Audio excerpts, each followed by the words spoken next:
soul. In vain in high and holy lays my soul her grateful voice would raise, for who can sing the worthy praise of the wonderful love of Jesus? Wonderful love, wonderful love, wonderful love of Jesus.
The subject of our study tonight is one that affects every congregation that exists on this planet today.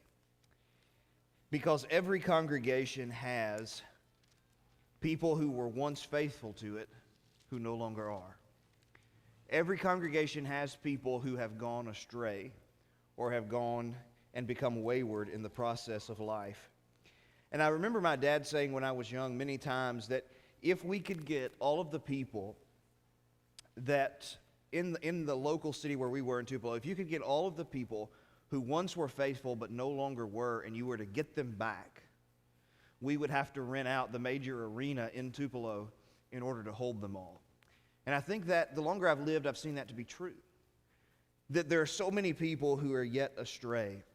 And one of the things we have to understand in this process, even though it does make us in certain situations uncomfortable to deal with some of these situations and circumstances, is that we are indeed still our brother's keeper. You remember that Cain asked that question after he had murdered his brother, that God confronted him and said, "Where is your brother?" And he asked this question, "Am I my brother's keeper?" rhetorically. Well, the obvious answer that God gives to him in the following words are, yes, you are responsible for your brother. And especially in a context and in a culture where community was highly prized. That we are responsible for the status of our brothers and sisters. And what we have to keep in mind as we deal with the subject matter at hand is that we're dealing with something in which the stakes are very high. When we're dealing with restoring an individual, what we are saying and what we are understanding is that the individual that has wandered away from God, they're a soul. And that soul is more valuable than this entire world combined. Matthew 16 and verse 26, Jesus said that. He asked those rhetorical questions. What could a man give in exchange for his soul? It's the most important thing it's who we are. It's the most important thing that God ever gave us as He created us. And so we have to be extremely cautious as we go about the process of winning back the people who have gone astray. And so tonight, I want us to look at James 5:19 and 20. That'll be kind of the basis of our text. And so I want to read James 5:19 and 20, but I also want to look at Galatians 6:1 and 2, and we'll try and weave these two texts together in the process. So James 5:19 and 20. James says, "My brothers," which was a common refrain that he would use throughout his letter to introduce especially new segments of teaching. "My brothers, if anyone among you wanders from the truth and someone brings him back, let him know that whoever brings back a sinner from his wandering will save his soul from death and will cover a multitude of sins." And then Galatians 6:1 and 2. "Brothers, if anyone is caught in any transgression," notice their similarity in their beginnings, "you who are spiritual should restore him in a spirit of gentleness. Keep watch on yourself, lest you too be tempted. Bear one another's burdens and so fulfill the law of Christ." So, with using James 5:19 and 20, I want us to just break that text into two pieces. First of all, the wandering of the wayward. How people wander away from God, and then talk about the winning of the wayward. How do we bring them back to a state of repentance and faithfulness to God? So first of all, as we think about the wandering of the wayward, the first thing to realize under this heading is the possibility of a person straying from God. Unfortunately, some people believe that it's virtually impossible for an individual to stray from God. However, there are countless texts in Scripture that remind us of the warning that we can indeed wander away from God. That's not something that we're happy about, okay? It's not something we want to happen. But we do need to acknowledge that it does happen and it can happen. And so he says, if anyone among you, and the same introduction is used in Galatians chapter 6, if anyone among you is caught in a transgression. And so we have to all understand that this is a possibility. And it's a possibility for anyone. Okay? And that's going to be really important when it comes to what Paul will say in Galatians 6 about restoring a brother and keeping watch on yourself. Because if we become conceited and we get the notion that we're beyond this, we're going to get into a lot of trouble. And so one of the first things that we have to realize is that it's possible for my brother or sister to go astray, but also it's possible for me to go astray. I don't ever reach a point in my Christianity where I don't have to keep a watch on myself, where I don't have to pay attention to my spiritual standing before God, what my relationship with God looks like. I always have to pay attention to it and realize that it can happen to me the same way it happened to other people. That just because I'm in a good standing with God now does not mean that I will always be in a good standing with God. It's happened to countless people. And one of the gravest mistakes we can ever make is to believe that it does not happen to us. Because I believe a lot of the people that it does happen to actually thought that as well. And so we have to understand, first of all, it's a possibility. But number two, notice the person. He says, if anyone among you, that fellowship of believers in Christianity. Is that what he's saying? If anyone among you wanders away from the truth. And so what we're talking about is losing someone who is a part of our family, our community. This person is gone astray. They've wandered away from the truth. Anyone among you in this circle, this sphere of fellowship. Now that concerns me. Because here's one of the things that we need to ask ourselves sometimes. We need to look around this auditorium and ask ourselves this question: who in this room am I willing to lose? Who in this auditorium tonight are we willing to lose? You know the answer like I do. We don't want to lose anyone. And so when we're dealing with something like this, it affects someone with whom we are connected and someone whom we love, and it's not something to be taken lightly. And so if anyone among you wanders from the truth, that's the person who had once been faithful and we walked together in our service to God, and now they've wandered astray. There's hurt that's involved in that, right? Then he says this, let's get to the parting, as he will describe it. And there are two phrases used in verses 19 and 20. If anyone wanders from the truth, or the sinner from the error of his way in verse 20. So to wander away from the truth. So the idea is that truth is a bedrock and that it is stationary. Okay? Truth does not change. It's permanent. And so here, unfaithfulness, waywardness is when a person wanders and they drift away from the settled body of truth. So to begin to distance themselves from the truth. Now this can happen in a couple of ways.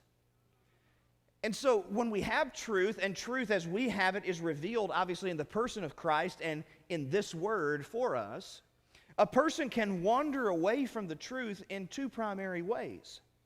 First of all, there is a wandering away from the truth, which is the one I think we think of most practical, or most commonly when we think of a person going astray, and that is behaviorally. A person leaves Christianity, a person leaves the church.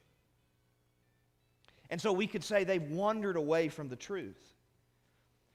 But you know, it's also true that I can wander away from the truth by refusing to uphold the standard of teaching that is in it. That when I am no longer faithful in teaching and faithful in understanding what it is that God has revealed, I am drifting away from truth. When I can look at a truth that's revealed and find a way to explain it away, I am drifting away from it. Instead of clinging to it and saying, no matter what you have said, I'll stay with it. And so there are two aspects of being able to wander away from the truth. There is the practical aspect in what we do, but also the doctrinal aspect in that we're no longer affirming or denying that which Scripture affirms and denies. But then he says in verse 20, the sinner from the error of his way. So I want you to see what he's calling this. To wander away from the truth is to sin. It's to sin. That's why he calls him a sinner from the error of his way who has wandered from the truth. So to wander from the truth is thus to become a sinner. Now in this process it says, the sinner that is from the error of his way. An error, a mistake, deception. A person has become deceived into thinking that this kind of behavior is okay. Or that this belief and this adherence no longer matters. And I'm here to tell you that's happening in alarming rates. That people are going astray, no longer adhering to what God has said in standards of morality. But in equally alarming rates, the amount of people who will no longer affirm what Scripture clearly says. Who will no longer uphold because it is uncomfortable to stand up and say what, for them, it's uncomfortable to stand up and say what God has said, that if a person would be saved, they must be baptized for the remission of their sins. That somehow that truth no longer matters. Listen, it doesn't matter how advanced a society gets. Baptism will always be for the remission of sins, and a person is never saved until they have completed that action. There is no changing that. That's a truth that cannot be negotiated. You can't change that for anybody just because you like them or just because you love them. That truth is firmly cemented in the character of God Himself. You cannot affirm something else and hold to God at the same time. But you get into those errors and those explanations where people begin to wander away from the truth. The sinner from the error of his way, he has now chosen a different road. He's going to walk a road that is different, or she's going to walk a road that's different than the road that God has laid out in Christ. So, these are the ways that it's possible. Now, how did it happen? That's the next question. What is its purpose? How do we delineate some of these things? Let's look at Luke chapter 15 for a minute. You're familiar with this text very much. The entirety of Luke 15, some people see it as three parables, where you have the parable of the lost sheep, and then the parable of the lost money or the piece of silver, and then the parable of the lost sons. And yes, it's sons, plural, because 2 sons are lost in this text. And we'll talk about that more here in just a minute. So some people see this and divide it up into 3 parables. Some would divide it up and say, or not actually divide it up at all, and say actually it's called the parable of Luke 15. Because it's actually one big story. Okay? So, and what you have is in the first account, you have a shepherd with 100 sheep and one goes astray. And then you've got a lady with 10 pieces of money and one is lost. And then you've got a father with 2 sons. And so you're working from greater numbers to lesser numbers. But they're all actually communicating the same message. They're contrasting the way that heaven rejoices when a sinner repents versus the way the Pharisees were complaining about Jesus receiving sinners and eating with them in the first part of the chapter. There's that contrast between their criticism of Jesus embracing sinners who will be penitent versus the way God views the embracing of sinners who are penitent. And so there's that contrast that exists. Now, what that shows us, though, when you look at each of those accounts as whether you view them as 3 different accounts or one full story, what it shows us is that some people are lost because of carelessness. Okay? So the sheep that wanders astray, sheep are notoriously careless. They don't really pay attention to their surroundings all that much. That's why the shepherd's so important. And I used to have a teacher in school who used to say all the time, I find it interesting that sheep are basically some of the most helpless and dumb animals on the planet, and that's who we're compared to. That should really cause us to stop and think that they really have to have somebody watching them all the time. But so they wander astray. And so it's our own carelessness, because they'll just be grazing and then all of a sudden they look up and they have wandered way astray and they can't see their shepherd anymore. They don't know where the flock is, or the flock has gone off and left them. They've moved in another direction. And so they're lost because of their own carelessness. Some are lost because of the carelessness of other people. Okay, this lady seems to have lost one of these coins somewhere along the way. There's some carelessness maybe on her part. And so some people sometimes go astray because of the carelessness of the people that have been entrusted with their care. That we let people slip through the cracks because we're not paying close enough attention about who is here, how is that person doing. If they missed today, where were they? Okay? How are they doing spiritually? Even though they were here, how are they doing spiritually? So sometimes people can be lost, and sometimes people end up leaving because of the carelessness of our actions toward other people. We don't consider the way our words and our actions impact other people, and so we, in essence, push them away. And so we bear a certain sense of responsibility. But then some people are lost because of their own conceit. That's what these two sons are lost because of their own conceit. Listen, there's not really much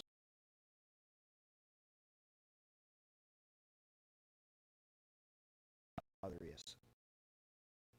Okay? Obviously the prodigal son, and it's kind of, in my opinion, unfortunate that we call this the parable of the prodigal son, because the prodigal son is actually not the focus of the parable. Okay? He's not the focus of the parable. The older brother is the focus of the parable. Because in context again, the Pharisees murmured against Jesus because he received sinners and he ate with them. The older brother, the younger brother represents those individuals that were coming to Jesus and seeking penitence. The older brother represents the Pharisees who were criticizing Jesus for his acceptance. And so in the context, the older brother is actually the point of this whole parable. Now, the younger son is lost because of his own conceit. He comes to his father and says, "Give me my inheritance, divide to me what is mine." And so he basically views his father as a means to an end. He tells him basically, "You're better off to me dead. You're better to me dead than you are alive, because then I can have your stuff and I can go do what I want to do." And so his father was simply a means by which he could get what he wanted. And that was his freedom to go do what he wanted to do. Now, I'm going to argue that the older brother is actually the same. because he was using his father too, just in a different way. You remember when his father comes out and entreats him for not coming into the wedding, or not the wedding feast, but the celebration feast. What is he saying? These many years I have served you, and you never once gave me a goat or a kid to rejoice with my family, as opposed to the fatted calf reserved for festive occasions. You never gave me a goat. And he says this, listen, think about this. Think about the arrogance of this statement. I never at any time transgressed your will. Any parent ought to be able to look at that statement and see it for what it is. It is a bold-faced lie. And it is the highest form of deception to say, I never at any time transgressed your will. That's not true. So what is he upset about?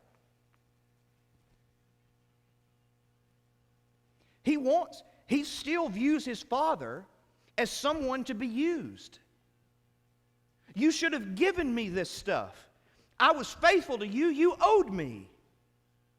What is he saying about his father? You're just a means to an end. Both of these boys are the same, and they're both wrong. Both of them are using God to get what they want. One is using God. One is using his father to go and do and be free and do what he wants to do. One is staying at home, but he's still using his father, because he wants all that is his and deserves it because he's been a good son. And so people many times are lost because of their own conceit. You see, here is a truth that we have to struggle with, and that is that a person can go astray from God without ever actually going away. That is, a person can be astray from God and never miss a service.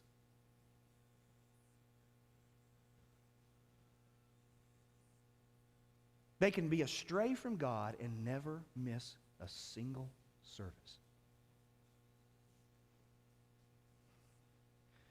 God is just a means to an end for them.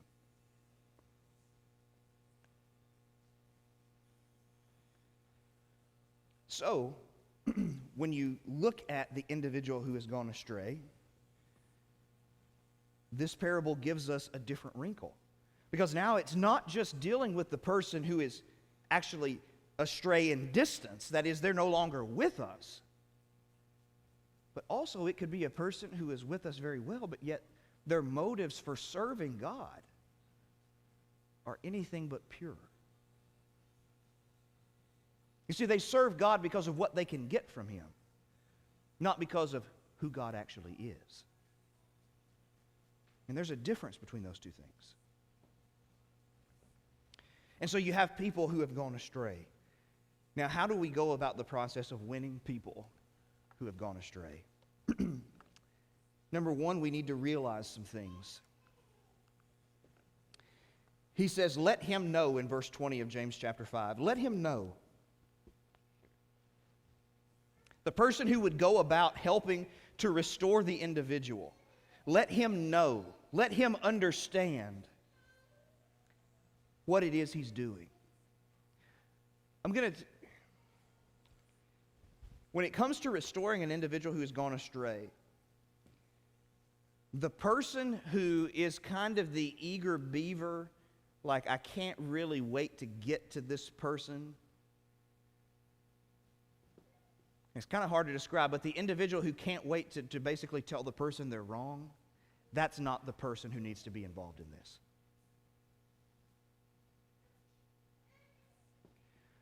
I remember I was in high school, I may have been out, I may have been in preaching school at the time.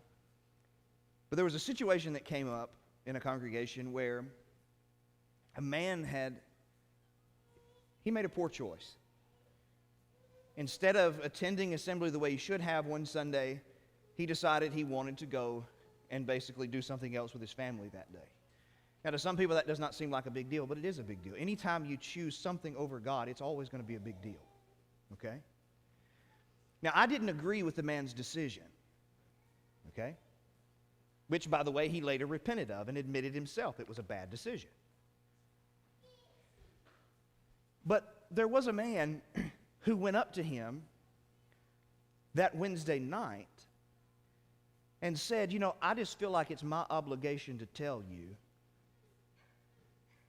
that you sinned by not being here on Sunday morning. And he did it with pompous arrogance. Now, by the way, this is the man who never made it through a sermon because he was always off with Cain in the land of Nod. He was sleeping.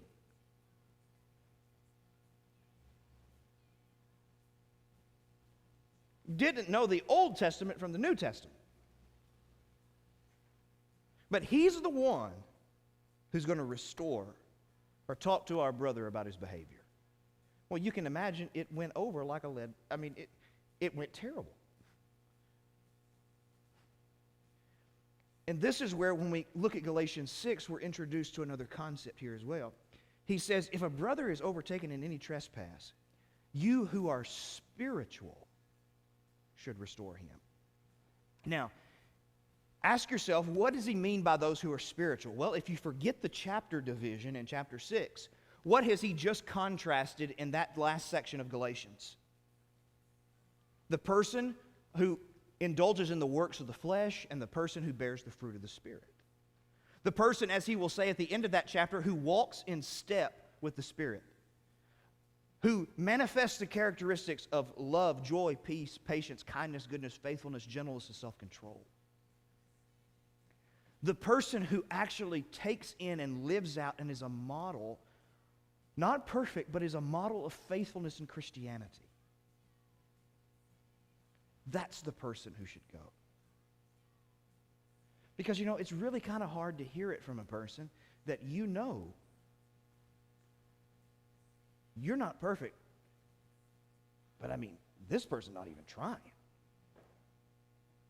So the person who goes, they have to understand what it is they're doing. It has to be the right person. And I think there's some wisdom there. You need, I think, a lot of times you can still fulfill this command but practice wisdom. There are some people that certain people will listen to over others. And I think wisdom would say, if this person is faithful, let that person handle it. Or seek that person out and let them have that discussion at first, and let's see if we can handle the situation. There's some wisdom and I think some leeway in how we go about that. But that person needs to be a person that you would at least hold in some respect and regard for being faithful to Christ. But it cannot be a person who is overly eager to really just kind of put a person in their place and say, aha. That's not what this is about. Because this is a person who doesn't really get the seriousness of the situation. If you want to tell somebody they're wrong, you don't get the situation. You don't get that you're dealing with the thing that's more valuable than all that you can see in the world. You don't get that you're dealing with someone like that. And you don't get that that is on the line. And how I handle the situation could either turn it in the right direction or it could make it exponentially worse.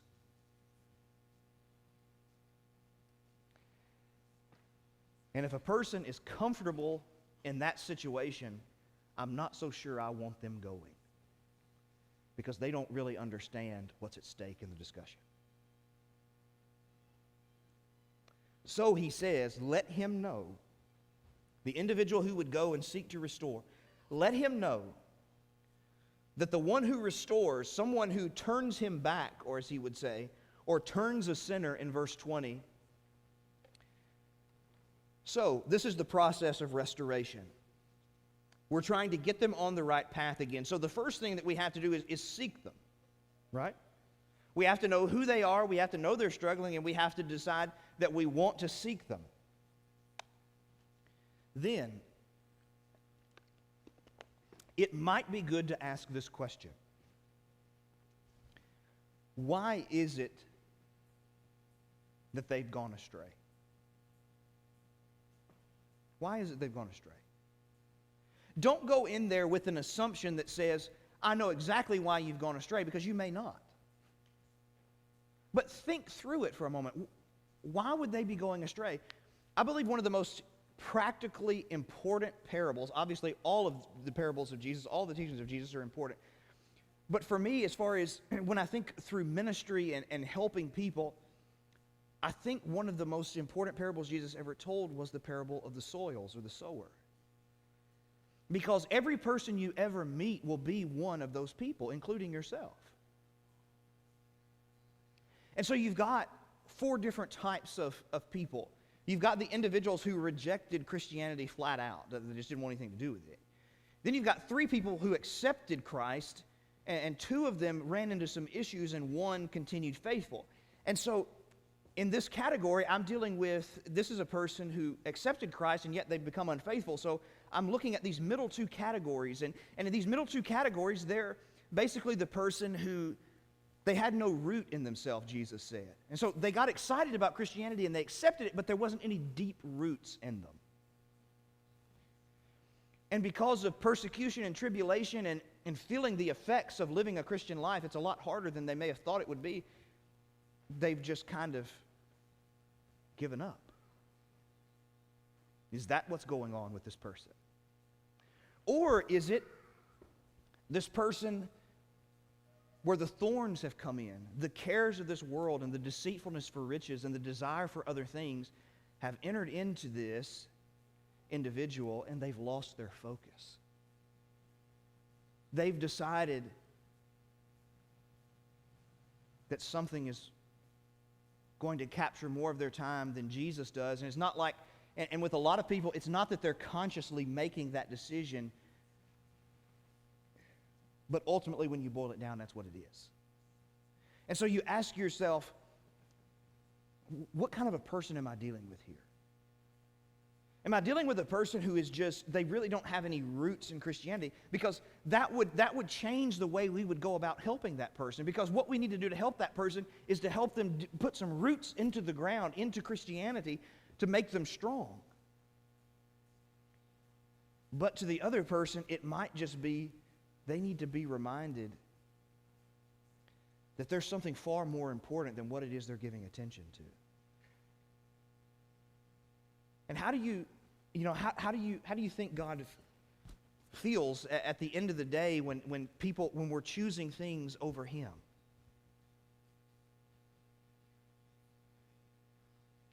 And so I think it's important to pay attention to perhaps why it is they've gone astray.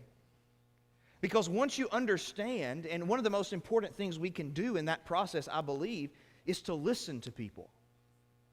It's to not necessarily go in with guns blazing, but just to come to the person, talk about the fact that we're concerned, and we would like to know what happened. Not necessarily maybe in those blunt of terms, but basically that's it. What happened?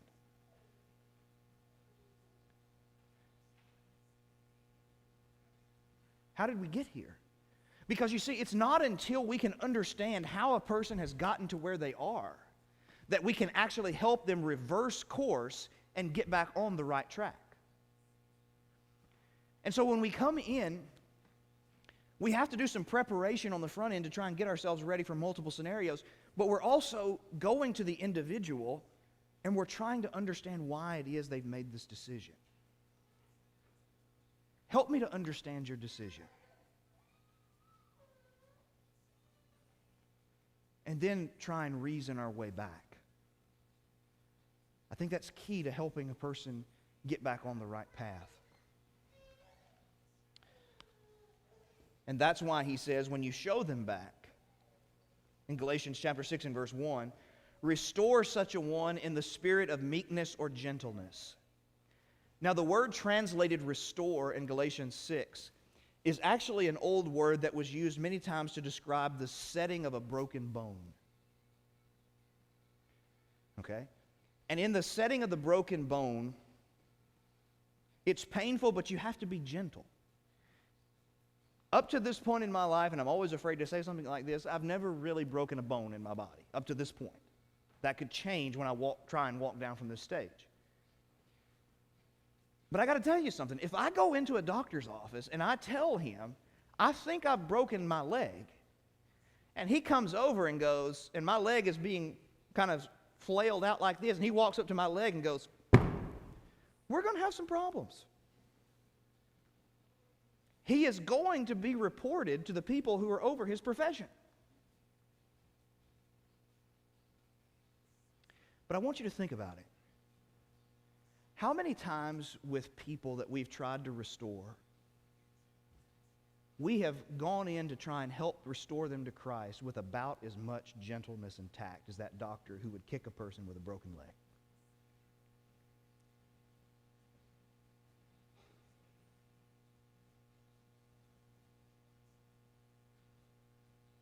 We've got to be gentle. And we have to remember that we're there as a representative. We're not Jesus. We're there as representatives of Jesus. And so we have to be able to handle that correctly. And so he says, when you do that, if you turn a sinner from the error of his ways, you will save a soul from death. You'll rescue him. He or she will be saved from separation from God for all eternity. Which the idea of an individual, for Christians, the idea of being separated from God is hell on its own. Okay? So many people, when they think of hell, and I'm not saying these are not deterrents, I'm not saying that they're bad, that they're not horrible things, because they are. But when some people think of hell, the only thing they think of is some of what they consider to be torturous aspects of outer darkness and fire that is not quenched. And those are serious. I'm not saying those things are not important.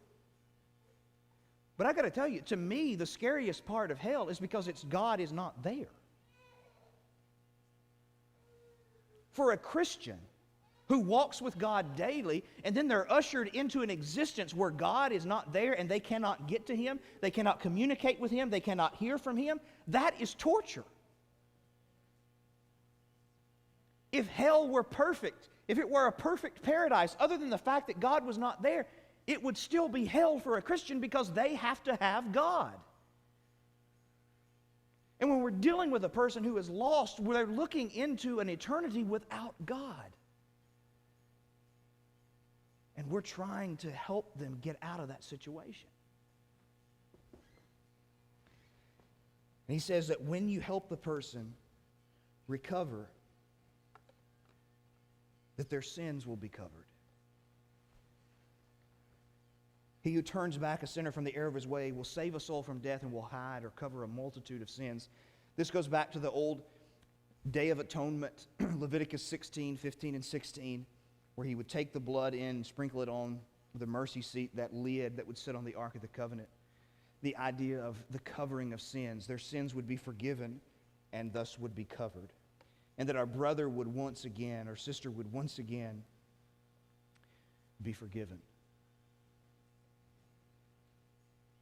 And when that happens, to legitimately rejoice in that. To legitimately rejoice in that. That's what Luke 15 was about. There was a failure to rejoice. That people who once separated from God were now being reunited with Him. We have to be willing to rejoice in that process. So, the wandering of the wayward and the winning of the wayward. Now, this is how I want us to close and think about something quite practically here. We said at the very beginning that if we were to actually get back all of the people that had gone astray, we would probably need to build some new facilities in order to house them all. So this is one thing I want us to think about on an individual level. This week, I want us to think about a person we know of that is astray. All of us know them. It's not very hard to find someone. So think about that one person and try and build back a relationship with them. Just call them. You don't have to talk about any of this to begin. We're talking about the opening stages of building back relationship. Or shoot them a text message and just check on them. start the process of restoring a relationship that can then lead to the process of restoring the relationship. And any one of us can do that. We're not talking about going in. We're not talking about having the hard conversation. We're not talking about any of that. We're just talking about letting people that we know that are part of us, even though they have wandered away from truth, letting them know we haven't forgotten them. And this is a choice you've made. But even though we may not approve of that choice, that does not change the fact that we love you.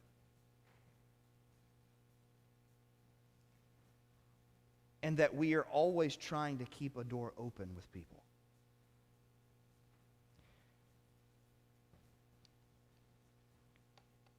Because I think in coming out of this pandemic, we're definitely going to need to pay attention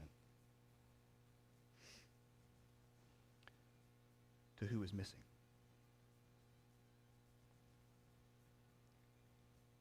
And we're definitely going to need to reach out to them and to do it in a way that God would prescribe.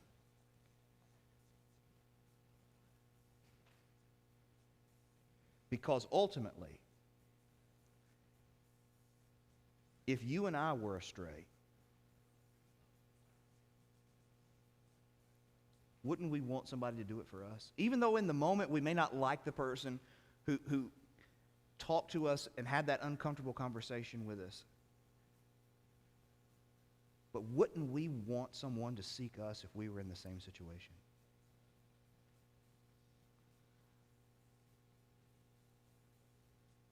Didn't somebody already seek us in a similar situation? Didn't Jesus come after us after we had wandered away from him? After we had wandered away from God in sin? And he stated in one of his mission statements that you can find in the gospel accounts that I'm here to seek and to save. I'm looking for my people. Maybe tonight someone has wandered away from God. Maybe it's because of their sin and they've never come to know him in saving faith, a penitent faith that confesses Jesus to be immersed in water for the forgiveness of your sins. You can be restored to him, and we will rejoice in that. Or maybe as a New Testament Christian we're astray. Maybe it's time to change that tonight. We love you and we want that for you. And if we can help you do that, nothing would make us happier tonight. If we can help you, let us know as we stand and sing this song.